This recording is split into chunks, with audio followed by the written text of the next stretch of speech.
You will make it through. The fitra is awake in you. With Quran and Sunnah by your side, here's a place where it will thrive. You will make it through. You will make it through. The fitra is awake in you. With Quran and Sunnah on his side, here's a place where it will thrive. You will make it through. With Quran and Sunnah on his side, here's a place where it will thrive. You will make it through. Sallallahu Alaihi Wasallam told us what to do in these times. He said the only thing that's going to save us is La ilaha illallah, Muhammadur Rasulullah. What did he mean by that? He meant the only thing that's going to save us during these times is your true belief in Allah and your practice of it. You can't be these Muslim in name only. Most Muslims on the planet today are Muslim in name only. Most Muslims don't even understand what La ilaha illallah Muhammadur Rasulullah means. This class is the proof. Okay? Most Muslims don't even know where our allegiance is supposed to lie. Most Muslims today in the world belong to either the Mu'tazila or the Kharijites. And ain't none of those groups gonna succeed. None of them are gonna succeed when that war starts. They're gonna freak out because the Mu'tazila do not accept the qadr of Allah. Those are the people that y'all see protesting. All those Muslims y'all see protesting on TV, they're Mu'tazila.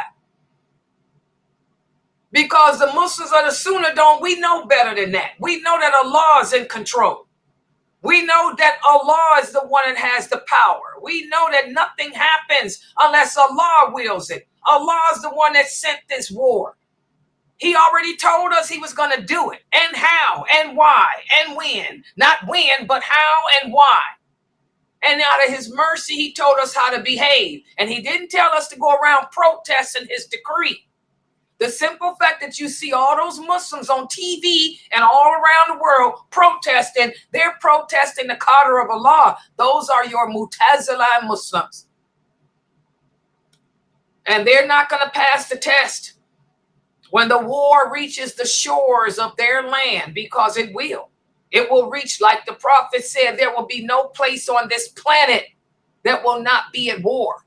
The Muslims on every part of this planet. Get ready for concentration camps. Oh, yeah. Get ready for it, Muslims. You'll be ushered into concentration camps. Oh, yeah, America's known for that. When they had the war against Vietnam, what they do with the Viet Cong, the Vietnamese, put them in concentration camps here in America. When America went to war with Japan, what did they do with the Japanese? Put them in concentration camps here. When America took over America from the Native Americans, what they do? Put them in concentration camps that they call reservations. So I want all you Muslims here in America to get ready for it. We all will be ushered into concentration camps. Can you survive that? No. Because most of you can't accept the qadr of Allah. The fact that y'all walking around with flags all over you, protesting his qadr, his decree. He is the one that brought this. He's the one in control of it. The simple fact that y'all protesting against him shows y'all are, bye-bye, you're doomed. You ain't gonna last. You ain't gonna make it. It's too weak because you don't have the knowledge. You don't have the understanding or the practice of this Qur'an. So get ready. Times are getting ready to get hard on us. All of us, including myself. So that's why it's important, like the Prophet said, how do we get through these days of trial? How do we make it through this calamity and any other calamity? By strengthening our knowledge. Strengthen our understanding of Allah, his religion, of the Prophet, and what our purpose is. And then turning to Allah, making dua to Allah, praying to Allah. to help you to get through it. That's how we survive it. That's how the companions survived it when they went through their fitna that occurred from the time they converted to Islam until they died. Okay? So just get ready, weak Muslims. Those of y'all that think he ain't gonna win, y'all better look at those social platforms. Thousands and thousands and thousands of people, not just from America, but from all over the world. They love him because he represents what goes against La ilaha illallah, Muhammadur Rasulullah. And they'll support anyone that goes against that. Like Allah says in the Quran, the non-believers will never accept you. All you stupid Muslims that voted for Obama, I keep telling y'all, we're not supposed to participate in no elections. We don't vote in presidential elections because there's no kafir on this planet that's going to have your best interests at mind nor mine. Allah said it, not Layla. Allah says they will never accept you. They will never have your interests at heart. They will, even if they hate each other, they will band together to take you down. Even if they hate Trump, even if they think that he's the biggest ridiculous fool ever, they still will support him and put him in office because they know because of his ignorance and his arrogance, he'll be the one to try to take out the Muslims. Y'all better learn to abide by Allah. Just like those Mutazilai, those Muslims y'all see protesting and all over the world, those are Mutazilai. The ones y'all see going to the elections who put Obama in office because he started it. He's the one that sent the weapons over there. He started it. This was a plan. All those Muslims that was telling y'all to get out and vote for Obama, and y'all did it. Those are Mutazilai too. These are people that reject the qadr of Allah. These are the people that think that they can change the qadr of Allah. These are people that think that maybe Allah made a mistake and didn't know that this would happen in 2000, in the years 2000.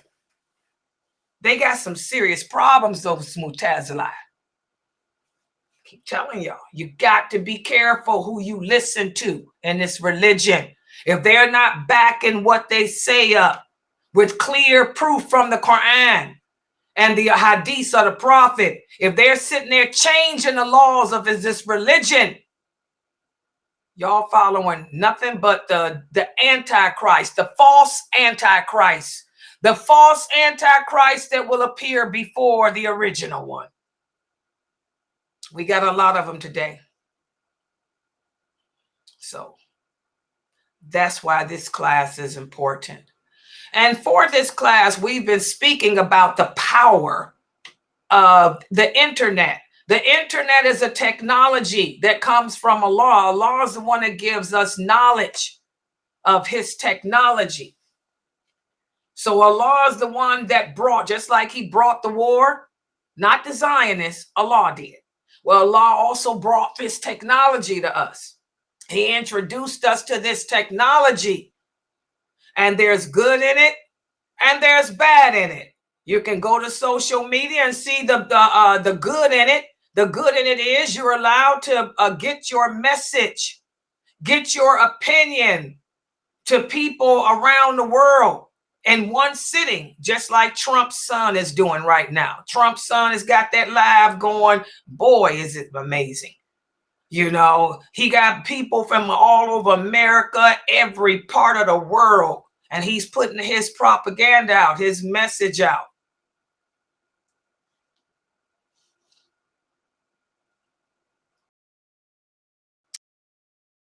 And also, you can see you got people like Laila Nasheeba, who's putting out the message of the truth to try to combat the message of Shaitan.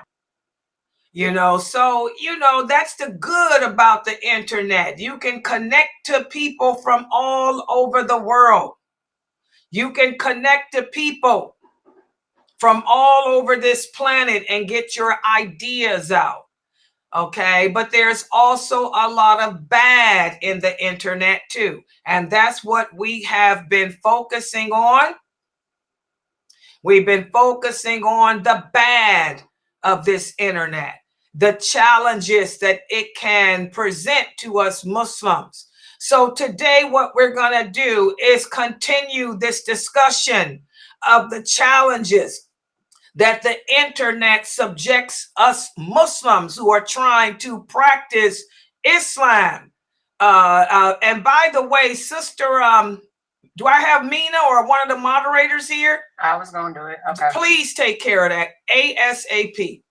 Okay, so today what we're going to do is we're going to continue with this chapter on the challenges that are presented by the internet. We'll be covering pages 241 of the book.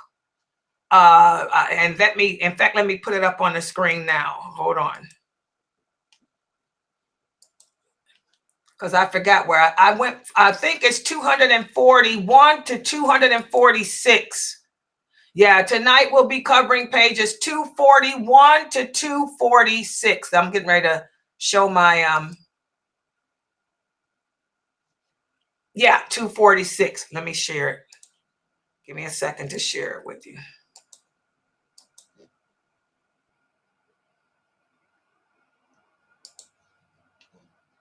Okay, everybody on YouTube, inshallah, you'll be able to see. Here we go. Let me put the PowerPoint.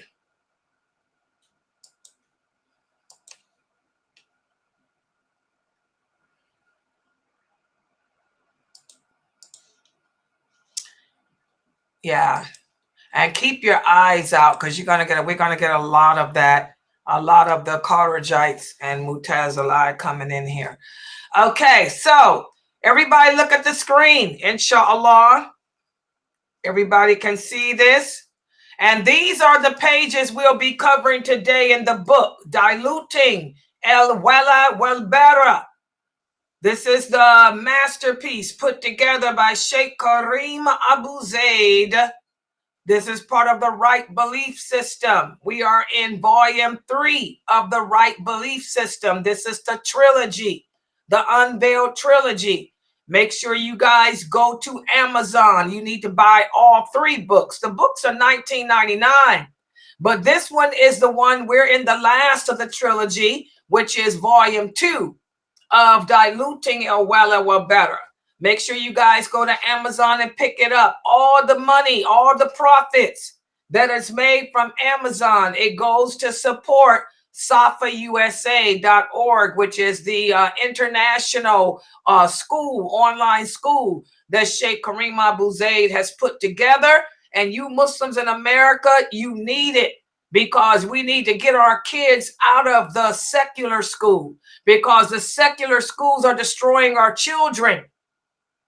We have a very high apostasy rate here in America.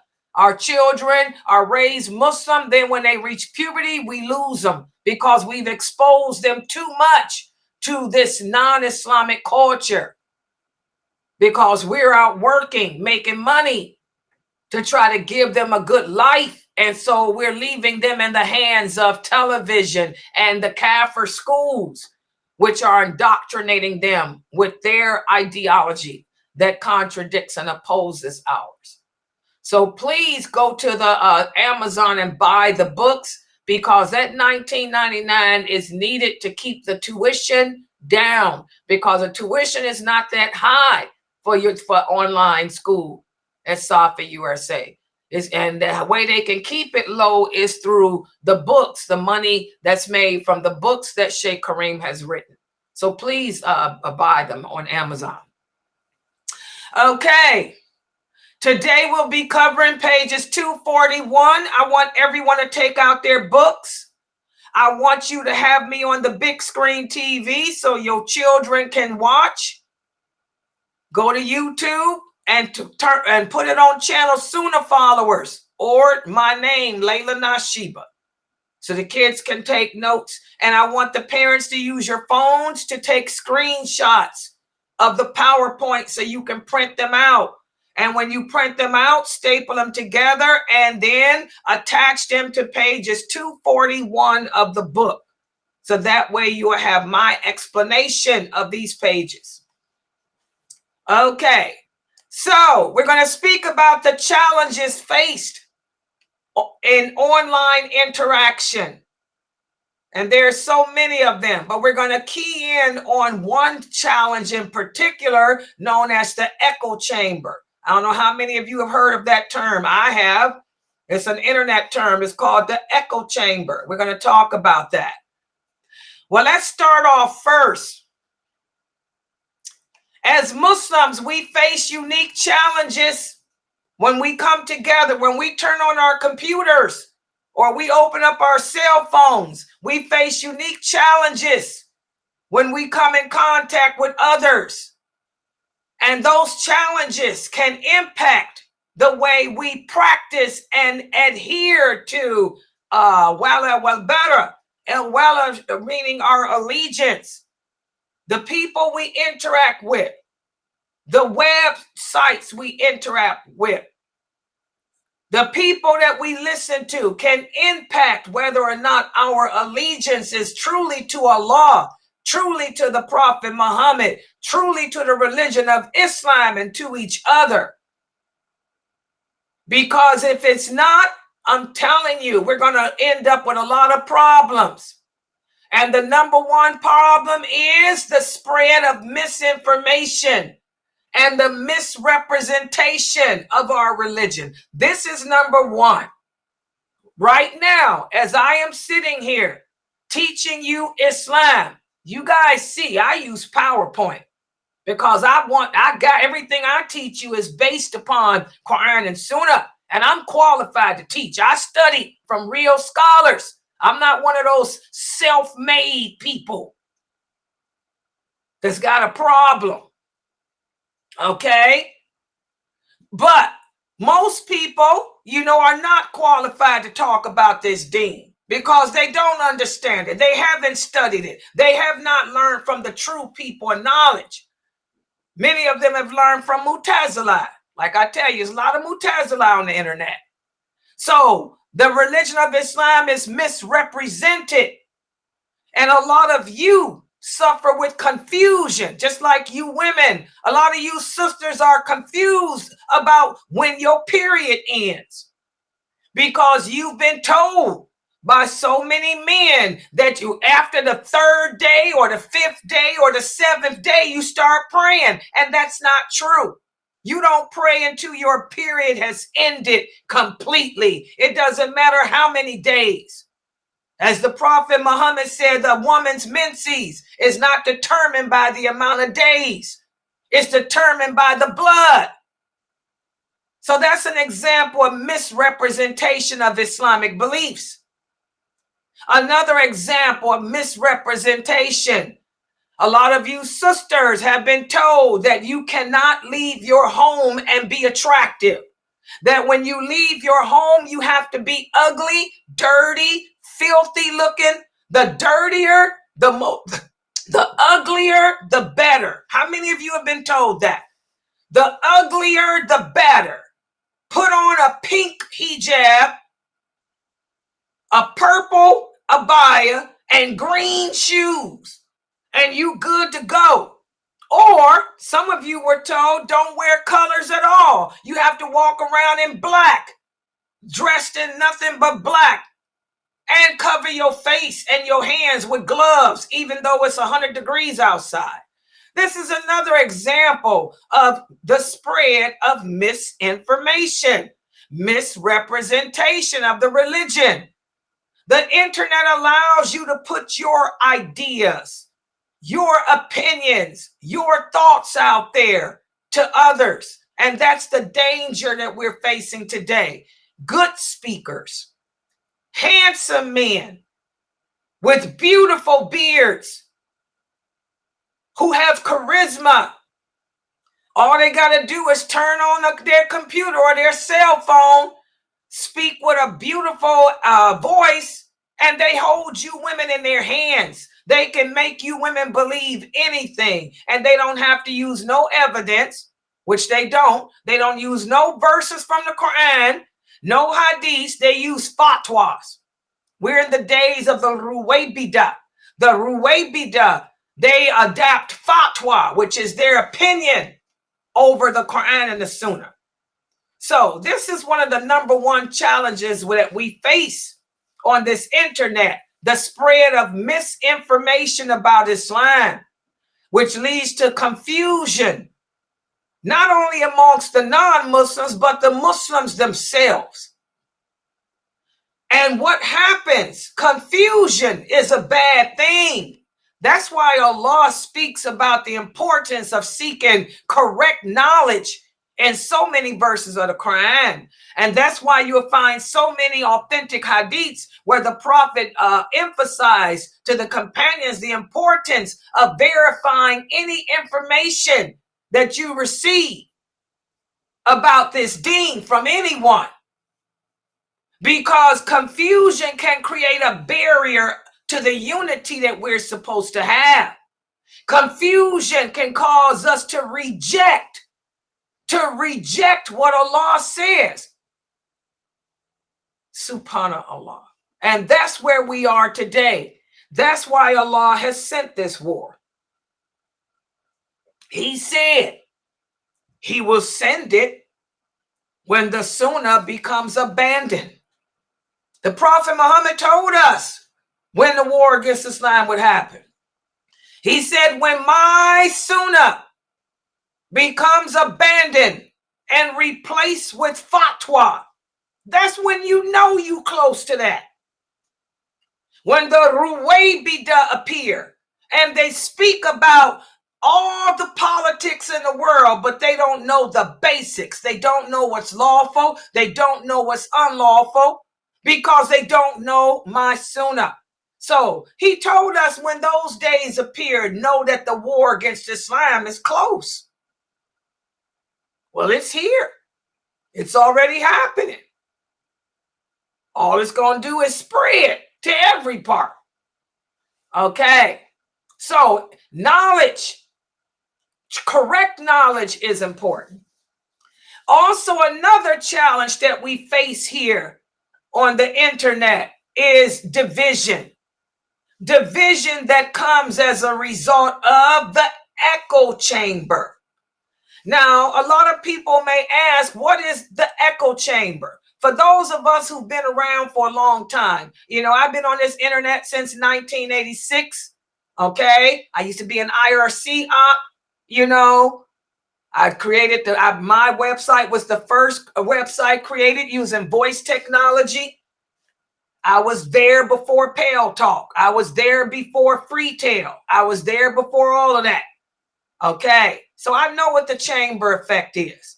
But for those of you who are new and don't know, the chamber effect, the echo chamber effect, this is when people only interact with those who share their views. These are people who isolate themselves, Muslims who isolate themselves and only deal with people who think like them. As a result of that, it leads to a division amongst us. We're no longer united. We become enemies. Remember another one of the signs of the last hour. The prophet said we will kill each other.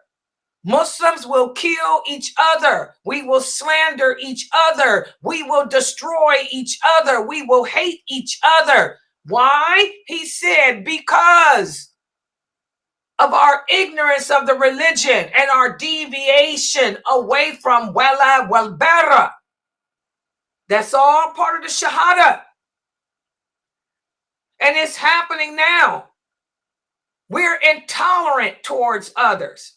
We can't tolerate hearing a woman speak about Islam because we are in a circle of people who share the idea that a woman is worthless, that the only thing a woman is good for is staying in a house and making babies. A woman cannot speak. A woman cannot hold any position. A woman cannot be of affluence. A woman is nothing except the sex toy for her husband. So you hang around with other men who share that belief. And then when you come upon a woman like Laila Nasheeba, who's speaking about Islam, now all of a sudden I'm somebody to be hated. I'm somebody that you attack. I'm somebody that you try to destroy and take down. That's the chamber, the echo chamber effect. It totally leads to deviation from Wala Wal Bara. Our allegiance is supposed to be to each other. We're supposed to love each other for the sake of Allah, regardless of gender, regardless of race, regardless of color. But how can we develop that love if we don't understand that Islam teaches that type of love? That's the problem. Everything is about knowledge.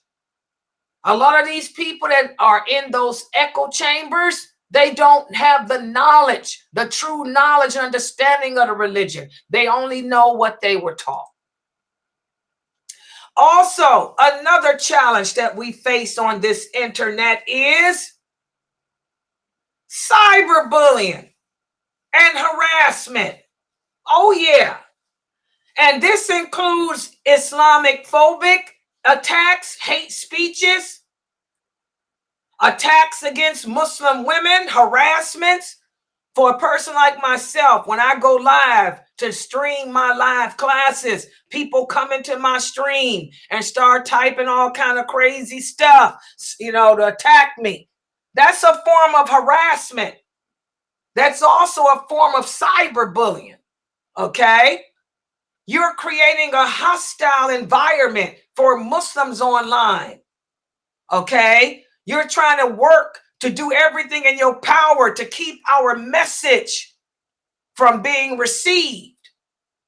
You go in, like I said, you go to those social platforms that the Trump sons have.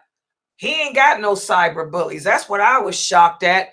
When I saw that there were 36,000 people logged on and not one of those people were speaking badly about him or his father or any of that. I'm like, oh my God, the Kafirs, they support each other.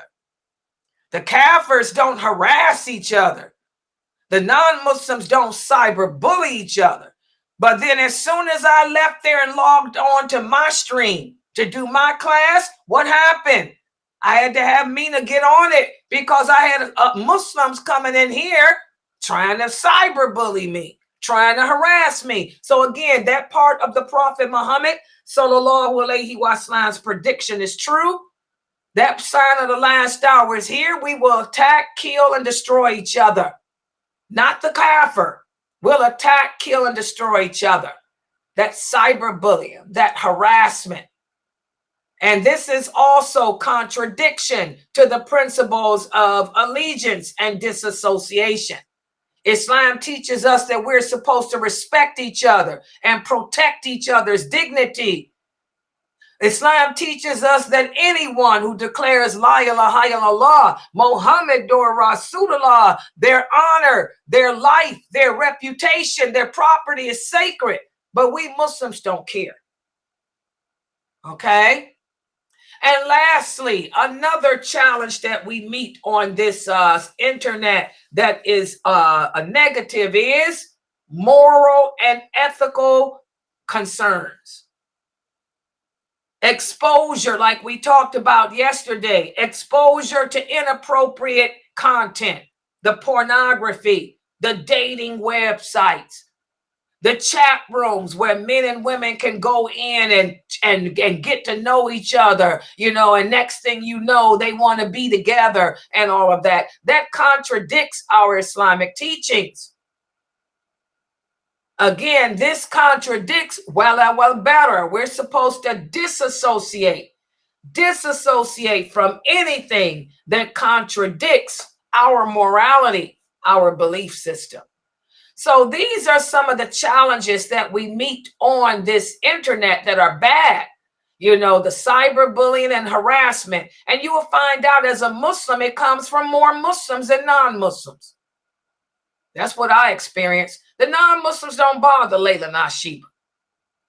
Okay, the non-Muslims are too busy trying to plan how to take down Islam. You know, any cyberbullying or harassment I get has always been from Muslims, not no kafirs. Okay. All right. So to navigate through these challenges, because that's what the next question a person might ask, Sister Laila, how do we navigate through those challenges? Well, the way to overcome these challenges is, again, it's always everything begins with and ends with la ilaha illallah. We have to apply the principles of allegiance and disassociation in our online context. This entails seeking the correct knowledge about the principles of Islam, learning our religion the correct way, based on the Quran, based on the authentic hadiths, not based on a maktab, not based on fatwa online, not based on what some handsome man had to say, but he couldn't back it up with the clear evidence. So we have to seek the true knowledge and distance ourselves from those websites, those speakers that are not backing their information up with clear evidence from the Quran and the hadiths, with the understanding of the companions. When they tell you something is haram, for example, they're going to tell you women that your period can only, after the 7th day or the 10th day of your menses, you pray. Where's the evidence? I don't care what Imam Hanafi say. Imam Hanafi doesn't make the laws. Imam Hanafi doesn't make the rules. Don't tell me what nobody said except Allah or the Prophet, because the lawful and the unlawful is only determined by Allah. The guidance comes from him and the Prophet Muhammad sallallahu alaihi wasallam. What did the Prophet Muhammad say about a woman's menses? Did he say after the 10th day pray? So y'all sisters, you women are going to have to do critical thinking. You're going to have to use your intelligence. Dig down into your brain, pull out that critical side of it, and learn how to discern the information that way. When you're listening to these men and women talk about Islam, what's their source? Are they telling you that the Prophet said it? Or are they telling you that some other person said it? And also, we have to be mindful of our behavior. We're supposed to respect each other. We're supposed to lower our wing around each other. Don't treat Muslims, worse than you would a kafir. What do I mean by that? When you go to your non-Muslim school, your non-Muslim university, you don't sit there and challenge the professor. When the professor is teaching the class, you don't challenge him. You don't call him out. You don't argue with him. But why would you challenge the Muslim professor? When you got a female Muslim professor teaching, you want to come in here and call me out. You want to challenge me. I'm those kafirs professors are. Okay, so we have to be mindful of our online behavior. And we have to also promote the authentic Islamic values, the true Islamic morality. And we have to support each other.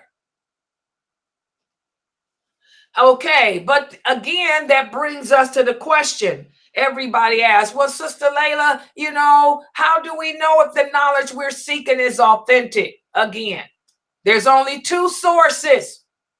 There's only two sources. There's only two sources of Islam. The Prophet sallallahu alaihi wasallam said, and those sources are the Quran and my example, the Sunnah. That's what they have to back and weigh everything up against.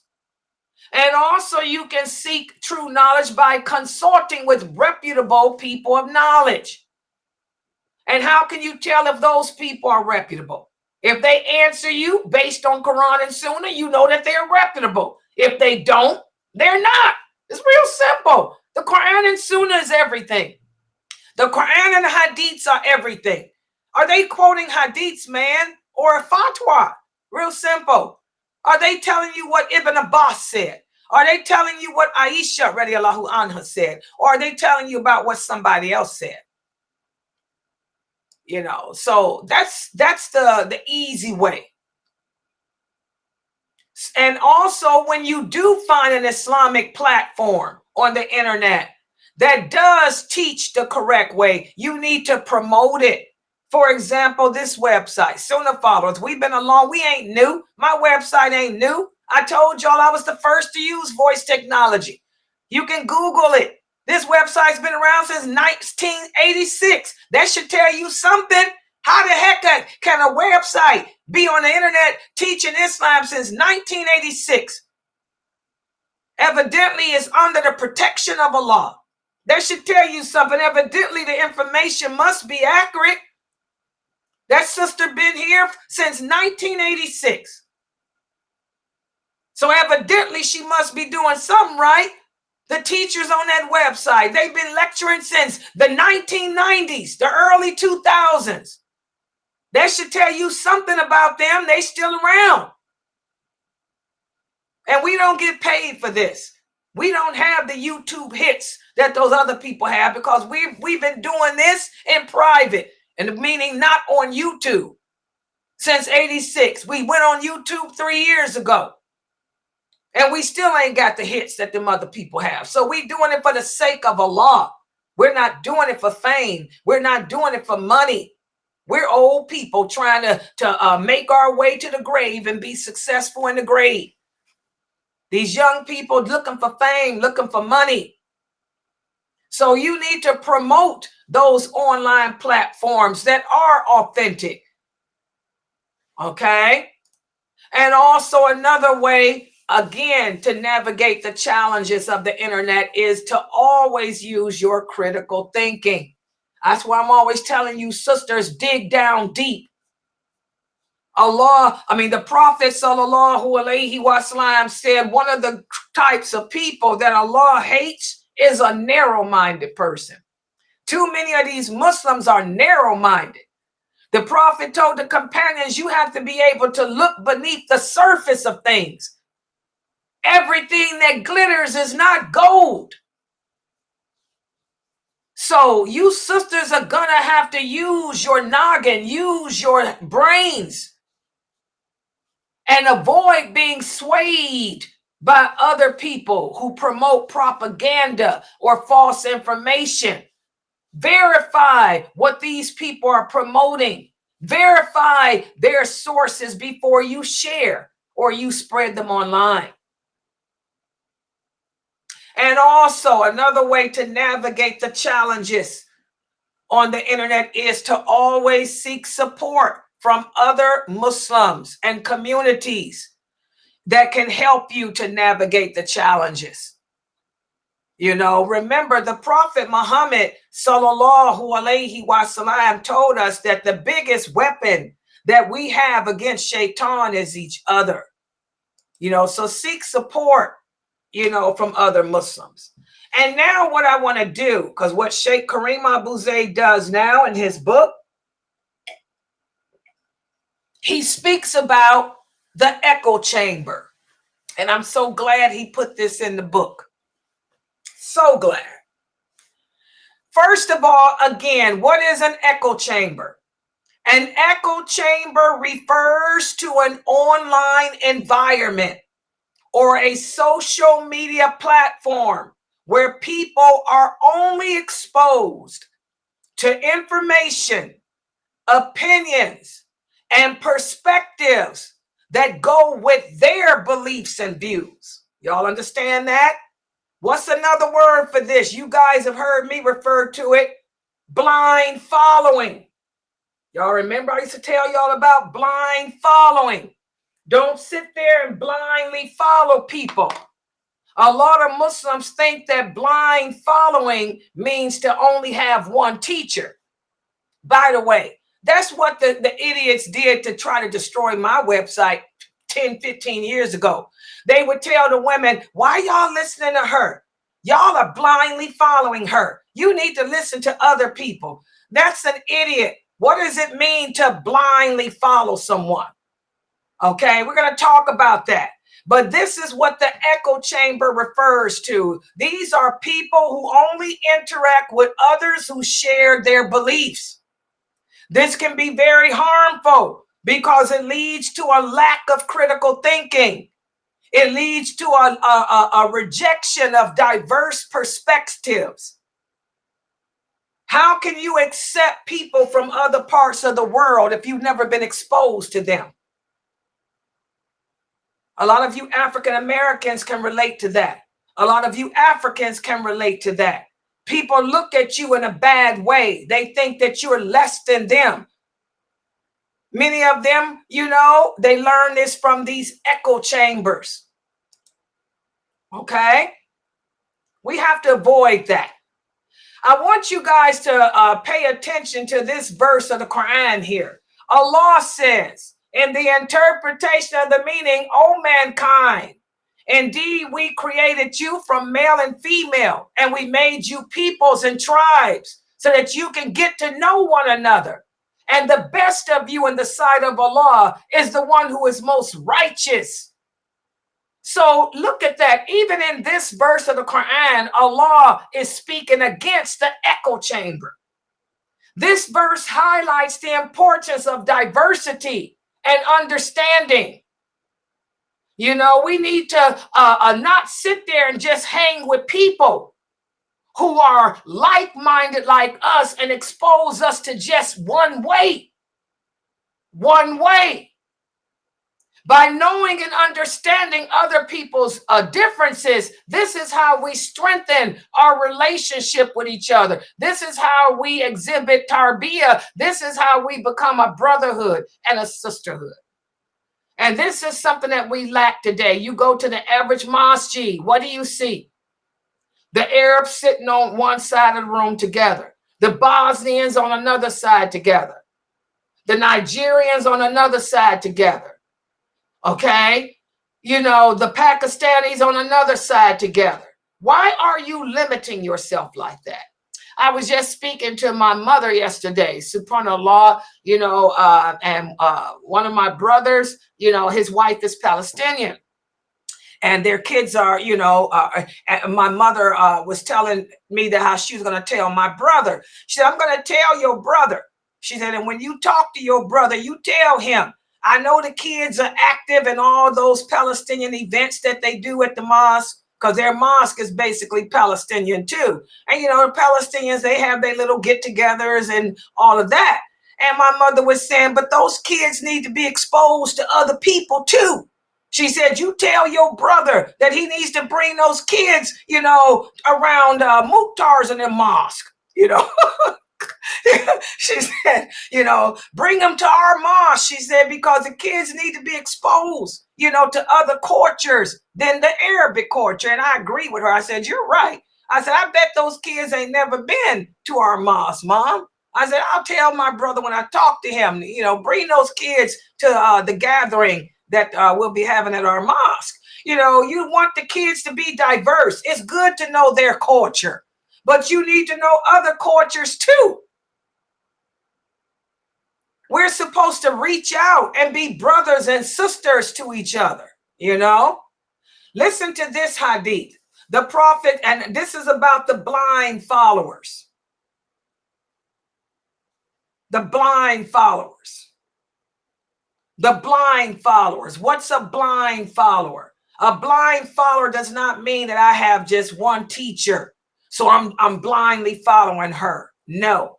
Listen to what the Prophet Sallallahu Alaihi Wasallam said. He said, do not be blind followers. What does that mean? He said, do not go around saying that if the people are good, we will be good. But if the people are bad, we will be bad. Instead, decide for yourself. If the people are good, be good. If they are evil, then you don't be unjust. So what's a blind follower? A blind follower is a person that mimics the people around him. You mimic them. You do what they do. It's a monkey see, monkey do. That's a blind follower. We're not supposed to be blind followers like that. And also, guys, on an Islamic level, a blind follower is when you blindly follow what a person says, and that person does not present the evidence to support it. That's what we have today. A lot of Muslims are blindly following their imams, blindly following their sheikhs. A lot of you sisters are praying on your period because you're blindly following your imam who told you that after the 7th day, go ahead and pray because the period only lasts 7 days, when that's not true. He didn't give you no evidence. He didn't give you no verse from the Quran and no hadith where the prophet said the maximum time a woman can bleed that's considered a period is 7 or 10 days. There's no such thing that says that. That's a blind follower. A blind follower is a person that mimics the people around him or her. And a blind follower is a person that takes their knowledge from a person that is not based on anything except that person's opinion, that person's feelings. So as Muslims, we're taught to not be that way. Allah commands us in the Quran to verify information. The Prophet Muhammad sallallahu alaihi wasallam emphasized to the companions to verify information. Where's their source? Where's the witnesses? Where's the proof? Even when a person accuses you, you're going to accuse someone of adultery. Where's the 4 witnesses? You're going to accuse a person of fornication. Where's the witnesses? Okay? So be careful. This is what echo chambers do. Echo chambers keep us in a bubble. You are only in this bubble dealing with people of your culture, your mindset, and you are a monkey see, monkey do. You're not using no critical thinking. You're just doing whatever the people around you tell you to do. Now, that brings us to the big question. The big question that many of the innovators throw back up in our faces. When we speak like this against those echo chambers, you'll come upon some Muslims who will say, well, isn't the concept of allegiance and disassociation an echo chamber? You're only supposed to have allegiance to Allah, to the Prophet, to the religion and the Muslims. Isn't that an echo chamber? No, that is a misinterpretation of this principle. The essence of allegiance and disassociation is based on recognizing the truth, first of all, and then aligning yourself with it. That's the difference. An echo chamber is not based on a person's truth. It's not based on a truth. It's based on a person's opinion. Wala Wal Bara is based on the truths that have been defined to us by Allah, by his messenger. And we stick to their truths. Everybody understand that? That's the difference.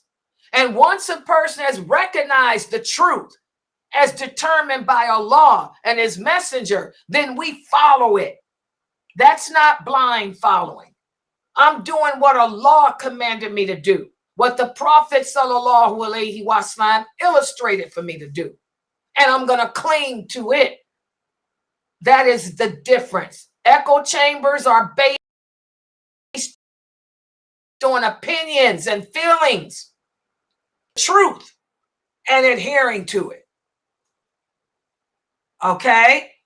As Muslims, we come in contact with people in all different lifestyles, all different backgrounds, with all different opinions. But we know how to disassociate from that which opposes our Islamic morality. And by the way, guys, I tell you, most of the Muslims here in America are Mu'tazilite. The Mu'tazilite, they're the ones that refute this. They're the ones who you see at the masjid. Their daughters are not wearing hijab. Their sons don't have beards.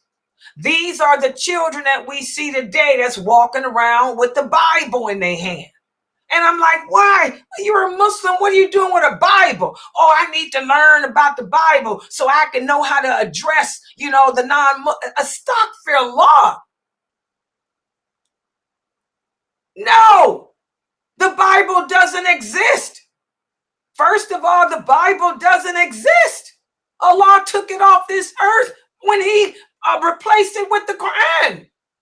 So you're reading a book that you don't know is truth or falsehood written by man. Again, Wala Wal Bara, we recognize the truth and we cling to it, not anything else. Does everybody understand that?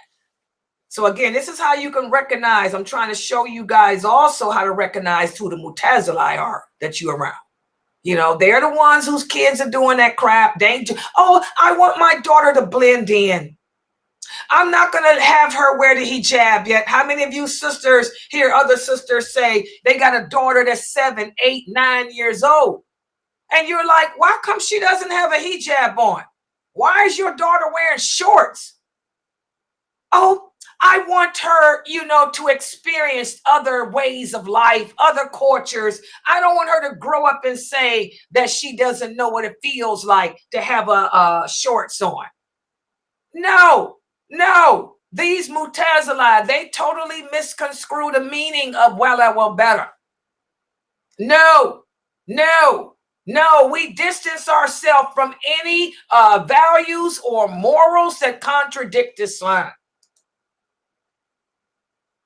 Also, listen to this verse where Allah says, in the interpretation, the meaning, hold firmly to the rope of Allah all together and do not become divided. This is what Wala Wal Bara is about too. As Muslims, we cling to the rope of Allah, which is the rope of Islam, together. And that's based on Wala Wal Bara. We are one ummah, one nation. We support each other in upholding our Islamic principles and values. We don't divide from that. The fact that we believe La ilaha illallah Muhammadur Rasulullah, that brings us together. So Wala Wal Bara does not promote an echo chamber. Instead, it emphasizes the importance of recognizing and clinging to the truth, regardless of personal opinions, regardless of personal feelings. And it also means coming together as a unified community. Does everybody understand? So when you come upon people, that try to say that the fact that you are an extremist, you're a fanatic, you're a Salafi, you're all a radical Salafi with this Wala Wal Bara. You hear people say that. I've had people say that to me. Or now you can see, they don't understand their deen. We cling to the truth. And we disassociate from anything that goes against the truth. Whereas they cling to opinions. They cling to their feelings. Big difference. So now I'm going to give you guys a quiz because this was a very important topic. And I kind of made the quiz different today. So I want everybody to pay attention. I made this quiz different. I want you guys to remember hadiths and the meaning of these hadiths because this is a dying part of our religion.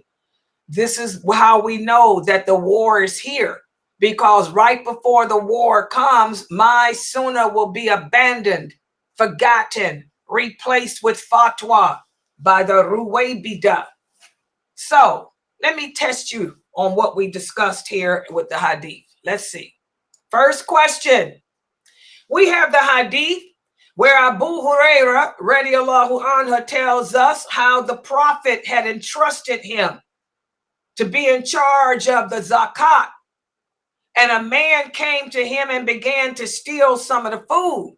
So Abu Huraira caught the man and said, I'm going to turn you over to the prophet, and how that man said, wait. He said, if I tell you something, will you let me go? He said, I'm going to tell you that before, when you go to bed at night, recite the verses of the throne. And if you recite the verses of the throne, Allah will appoint a guard over you. And no devil, no jinn will be able to come near you until Fajr. And so Abu Hurairah let the man go. And the prophet came to Abu Hurairah. He knew what had happened, and he said, what that man told you was the truth, even though he was not a man. He said that was Shaitan, who had taken on the disguise of a man. So that hadith that we discussed in previous classes, this hadith emphasizes the importance. This, I left the part of the, girl, I left the question out. This is when Dr. Ali called me. Okay, let me put the question here, y'all. The question is not in there. This hadith emphasizes the importance of which, oh man, Dr. Ali messed me up with his. Hold on for a second, guys. Let me think. What did I was going to ask you? Oh, okay. I remember. This hadith emphasizes the importance of number one, seeking knowledge.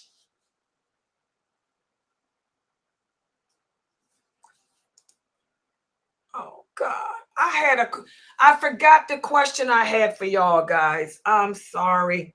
We'll come back to this. I was on the phone with Dr. Ali, so I'll say this one for tomorrow. I forgot what I was going to ask y'all. It was about knowledge or something. Anyway, look at this one. Here's another hadith. Ibn Masud tells us that the Prophet sallallahu alaihi wasallam said, no one with an ounce or a seed of arrogance in his heart will enter paradise. And a man then said, "O Prophet of Allah, I'm a man who likes nice clothes and I like to wear nice shoes." The Prophet said, that's not arrogance. He said, that's beauty. And Allah loves beauty. He said, arrogant, regard for the truth. And you go around looking down upon people. Think about this hadith. We just went over it a couple of days ago. When dealing with the echo chambers, this hadith emphasizes which of the following? Does it emphasize how we should avoid arrogance and be open to the truth, even if it comes from those we may not necessarily agree with? Or does it emphasize how arrogance can lead to a rejection of diverse perspectives and a lack of critical thinking? Or does it lead to both? What do you guys think?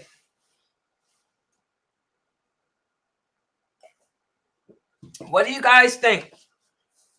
I think the second one. Okay. She said, in light of the challenge of echo chambers, this hadith emphasizes arrogance can lead to a rejection of diverse perspectives and a lack of critical thinking. Everybody agree with her? Or do you think it's the first one or both of them? Anybody disagree? What they type on YouTube too.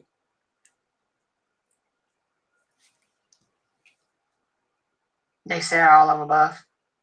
MashaAllah, that's the correct answer. The correct answer is all of the above. It leads to both. This hadith about arrogance, the Prophet tells us what it is. He said arrogance is not, taking pride in your clothes. Allah loves beauty. He said arrogance is to have no regard for the truth. And you look down upon people. In other words, somebody comes to you and tell you the truth, you don't want to accept it. So we learn from this hadith that if a person who is open to the truth And who accepts the truth is a person that's not arrogant, even if it comes from a person that we don't like. For example, you may hate my guts. A lot of you do. You may dislike me terribly.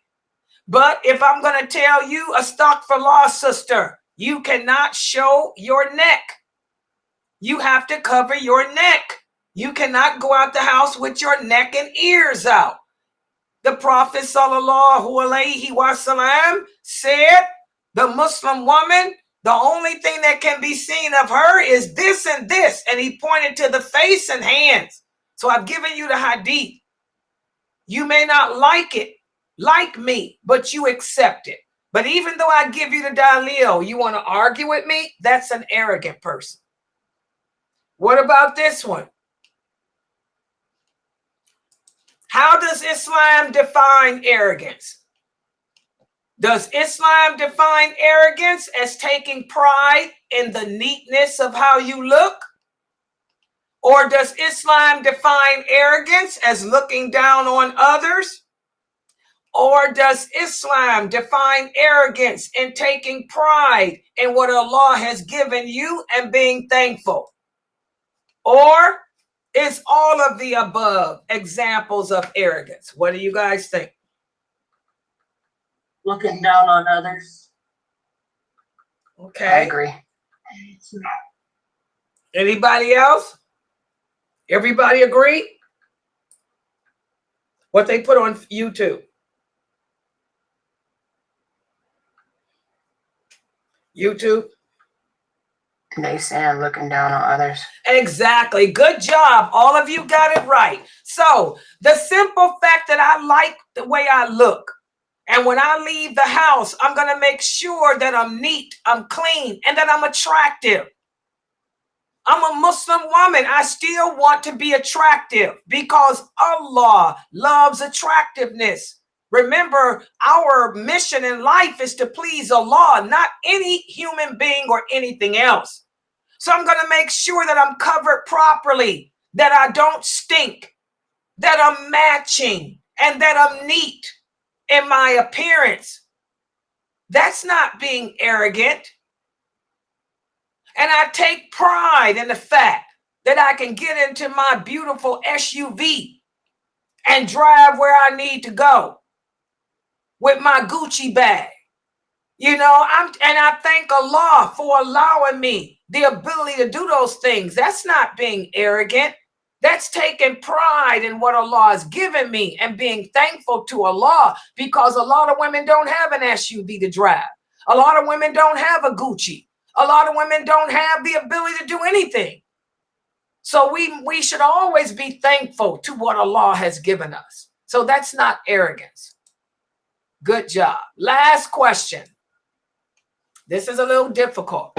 How can we as Muslims avoid the pitfalls of the echo chambers? How can we avoid the pitfalls of the echo chambers? What are some things we can do to avoid being the pitfalls of the echo chamber? What's the echo chamber again? The echo chamber is where you only are exposed to people that from your culture, from your belief, your way, who don't base anything on nothing but opinion. How can you avoid the after effects of that? What are things you can do to avoid that? Come on, guys. It's easy.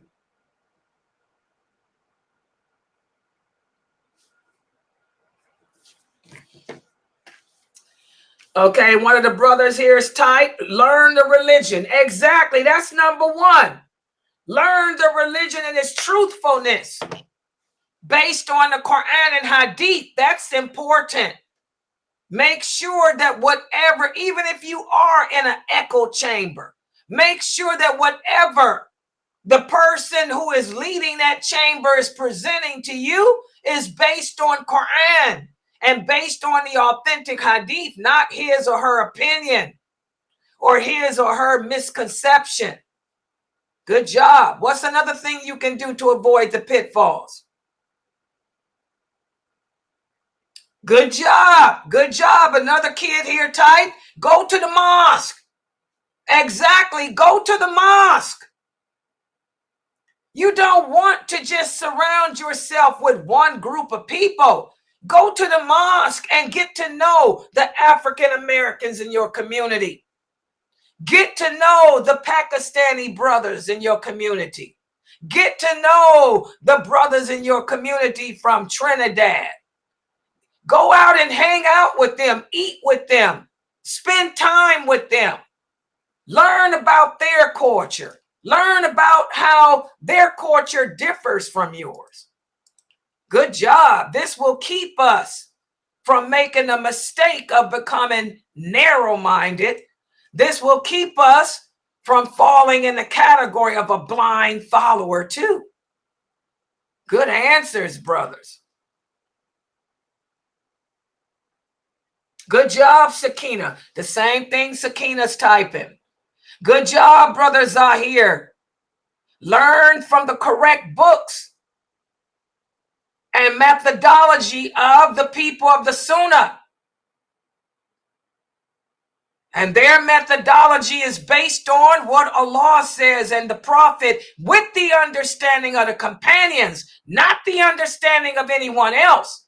Like I tell you, sisters, what was Aisha's understanding of a menses?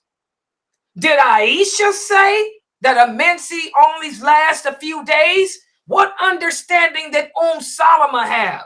What understanding did all those female companions have about their menses? Okay. Let's see what else we got. Learn critical thinking skills. Good job. That's another way. We all need to learn how to think critically, to not just take our information, lightly. We have to learn how to look beneath the surface of things.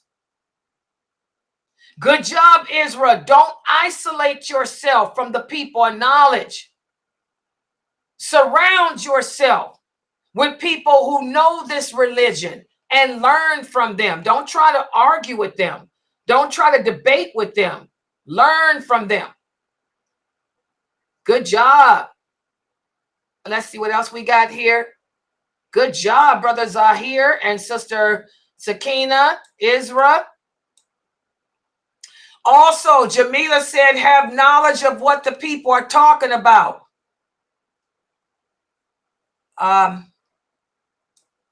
Know what they're talking about.